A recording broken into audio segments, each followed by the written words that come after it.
महाराष्ट्र की भक्त थी, उनका नाम है कानोपात्रा। क्या नाम है? पंढरीनाथ जी की भक्त हुई कानोपात्रा।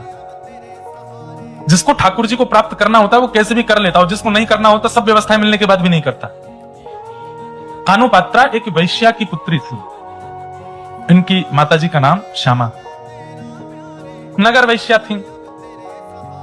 जब कानों का जन्म हुआ तो मां के मन में आया कि जो कलंक मुझ पर लगा है वो कलंक कभी मेरी पुत्री पर ना लगे। धीरे धीरे पुत्री बड़ी होने लगी।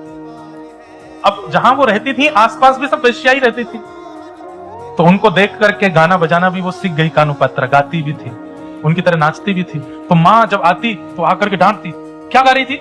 बोले मैंने सुना। तो फिर रात भर उनकी माँ बैठ करके एकांत में फिर तुकाराम जी का अभंग सुनाती, तुकाराम जी का अभंग सुनाती, जनाबाई का अभंग सुनाती, नामदेव जी का अभंग सुनाती, ठाकुर जी का कीर्तन भजन सुनाती। बोले वो नहीं गाना, ये गाना। धीरे धीरे कानोपात्रा में वैसे ही भक्ति जागृत होने लगी, वैसा ही भाव कानोपात्रा के चित्त में आने लगा। मंदिर जाने की इच्छा करती तो कानोपात्रा की मां कहती कि हम इतने पवित्र कुल की नहीं है, इतने पवित्र खानदान की नहीं है कि हम मंदिर जा सकें। लेकिन इसको कैसे समझाऊं ये बात? मंदिर जाएंगे तो कोई रोकेगा टोकेगा, हमें नहीं जाने देगा। रात्रि में जब माँ कहीं जाती तो पूछती, माँ आप मुझे रात में अकेला छोड़ के चली जाती हो, मुझे भी लेके चला करो साथ में। तो माँ झूठ बोलती कि हमारे नगर में भूत प्रेत बहुत है, मैं उनको भगाने जाती हूँ। इन बातों से वो रुक जाती।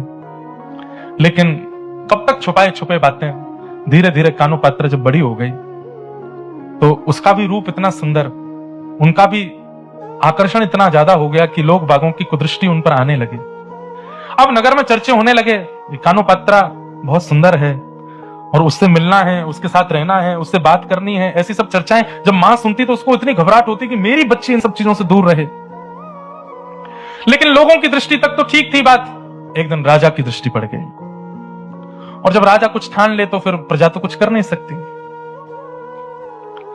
मां ने सदा समझाया कि तू केवल विठोबा की है, तू केवल विठल की है, और कोई तेरा नहीं हो सकता। राजा के सैनिक लोग आ गए, कानोपात्रा को पकड़ लिया और चंद को बुलाया है। कोई अंतिम बात तुमको करनी हो परिवारी जनों से, मां से, तो कर लो, क्योंकि अब तुम वापस तुम राज भवन में ही रहोगी, राजा को सुख प्रदान करना है। तो कानोपात्रा से जब पूछा गया कि तुम्हारा अंतिम इच्छा कुछ हो तो बताओ,